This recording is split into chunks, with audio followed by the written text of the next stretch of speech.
Do you enjoy a good Mexican style beer? Come along with me and I'll show you how to brew Coopers Mexican Cerverza quick and easy. Vamos!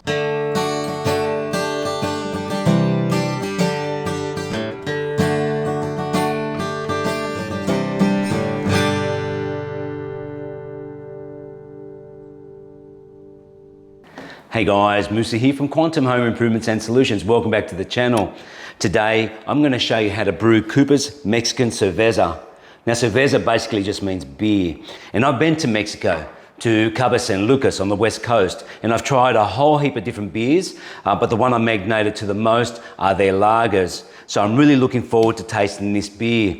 But Coopers recommend that you brew between 21 to 28 degree, but we're coming into winter. So I'm choosing to change the yeast, and I'm going to be using the yeast made by Le Cerveza.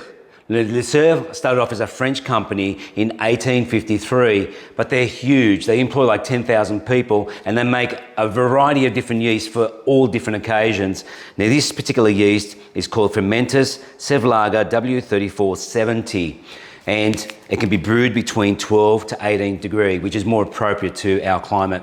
So the first thing I've got to do is put the syrup in boiling hot water for at least 20 minutes to soften it so it can be poured into the fermenter. Now the fermenter has already got sanitized water in it, and everything has to be sanitized when you're brewing. It makes a better result of the beer and you have less chance of failure. And so the sanitizer I use is Brigalo's sodium metabisulfate. And I find that it works really well. So I've got the urn boiling and I'm ready to start. But first I'll just take the lid off. So this is the yeast. It's just stuck to the top. We're not going to be using that. So there are instructions, and all you do is just turn the back and you pull the instructions off. So what I'm going to do now is empty out the water, the sanitized water from the fermenter into the bottles, which will be used later down the track when I bottle the beer. And so I'm going to wash it out with boiling hot water, and I will not use any soap. You cannot put soap to anything that you brew. Okay, so I'll just let that sit for 20 minutes. So I'll put the little bottler on. Just remove the lid a little bit. Take the pressure off. Now I do put a towel on the ground because you will spill some of this.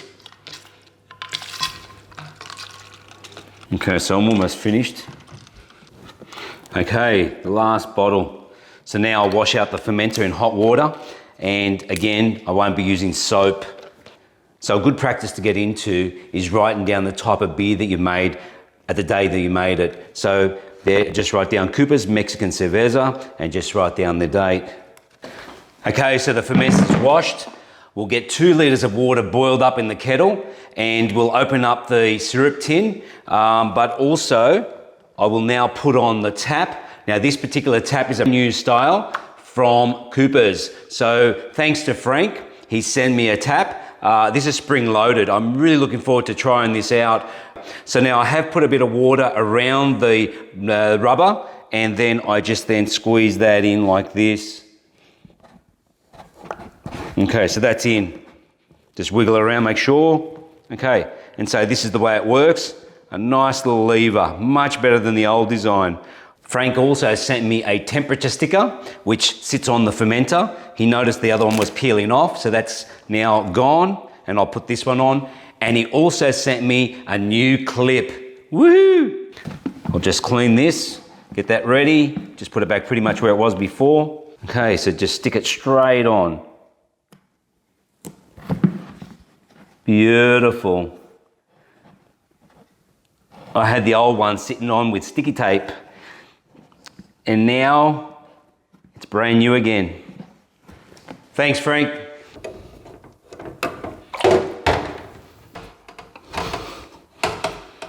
Now I won't open this all the way. I'll leave the lid just partially on.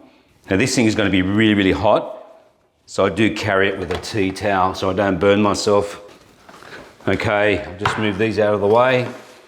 Move these out of the way. So first I'll pour in probably around about 1.5 litres of water. Just a little bit more. Then pour in the syrup.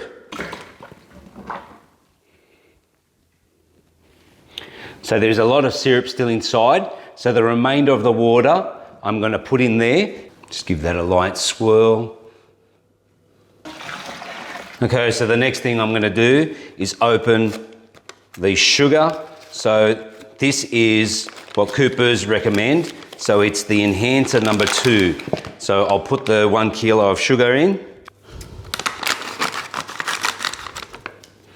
So when you do put it in, just make sure that your sugar goes all over the place. Don't just drop it all in one spot, because it will clog up and will just be one big chunk. So I tend to move it around a bit.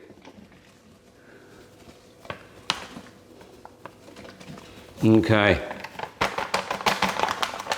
that's it. Now just give it a light stir, don't do too much stirring. Okay, so now we put the second part of the fermenter on. Okay, so this has been designed for 23 litres, and so the lip will be covered by around about 3 centimetres, and that'll be an airlock to stop the oxygen from actually coming back into the fermenter, as the yeast then consumes the sugar and all the oxygen. So now I'll just fill up the fermenter to 23 litres.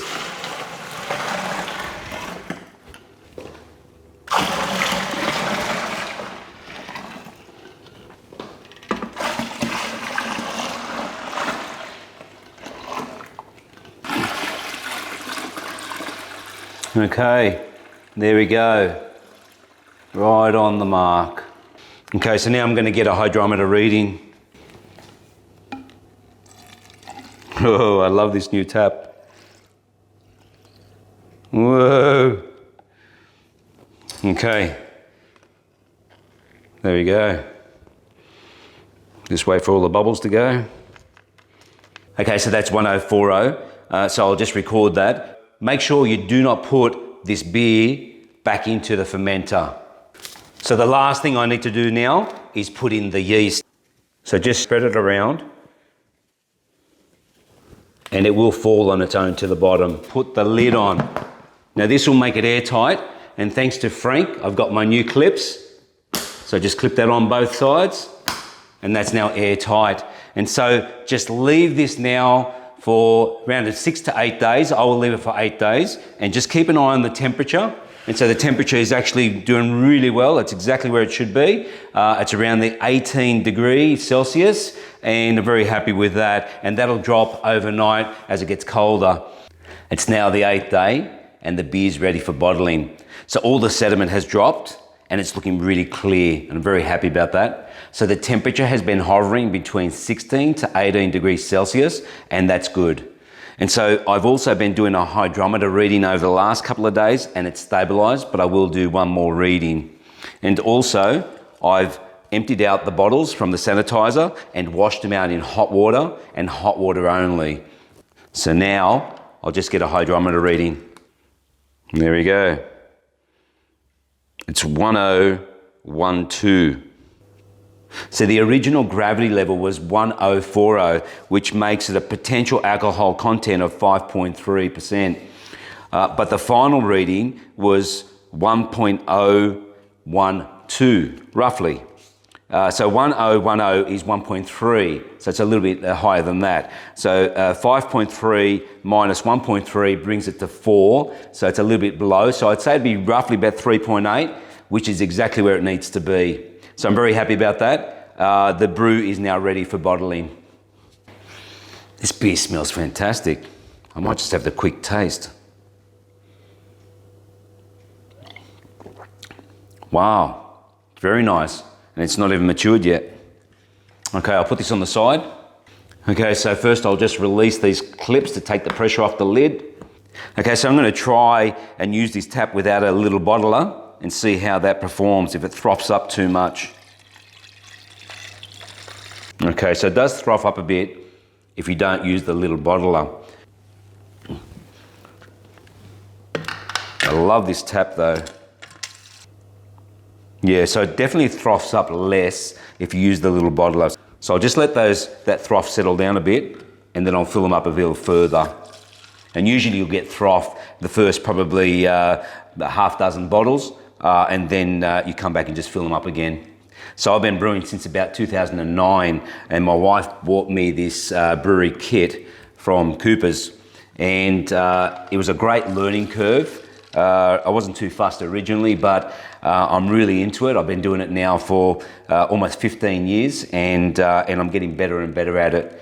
And saying that, brewing Coopers beers, no matter which one it is, they're all quite easy.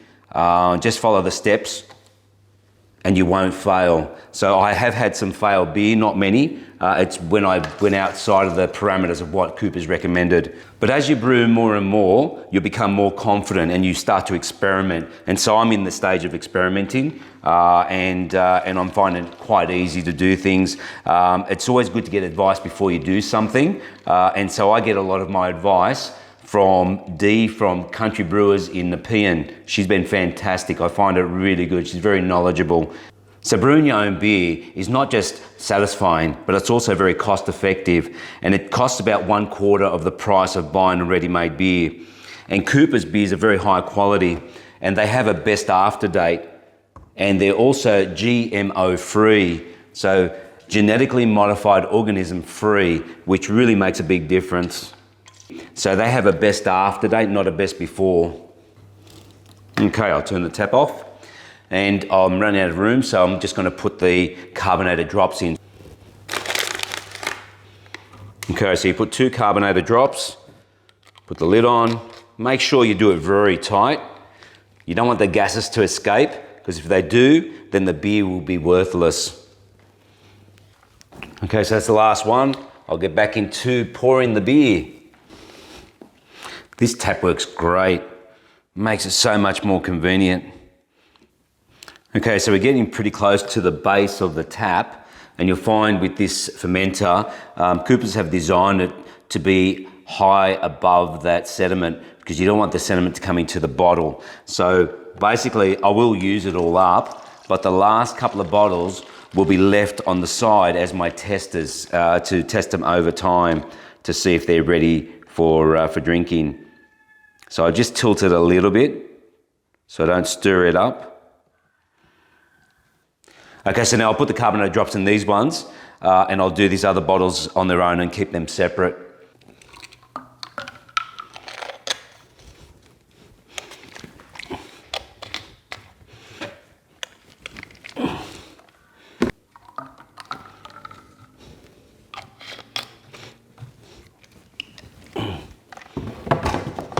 Okay, so I'll just empty out the final bit. Okay, so I'll just tilt it very gently. Okay, so these last few bottles will definitely be kept on the side. So the Coopers Cerveza is now complete, and Coopers recommend that you can drink it around about 3 weeks or so. But I personally find it tastes better after 2.5 months. So I'm really looking forward to trying this batch, where I'm going to be doing a live chat coming soon.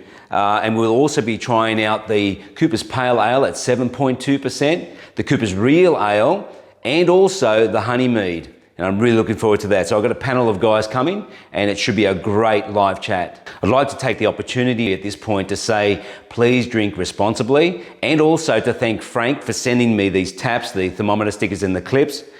This tap is fantastic. It makes life so much easier. And he does recommend that you put water on the outside of the rubbers before you push it into the fermenter. It's going to make it a lot easier, and don't put any oils. I will put a link below for eBay and Amazon for the taps, and also for the Coopers brewery kits and for the beer. So that's the end of this video. If you have any comments, please leave them below and I will get back to you. And I'd ask you, please consider to subscribe, hit the like button and share this video, and there's many more videos to come. Adios amigos.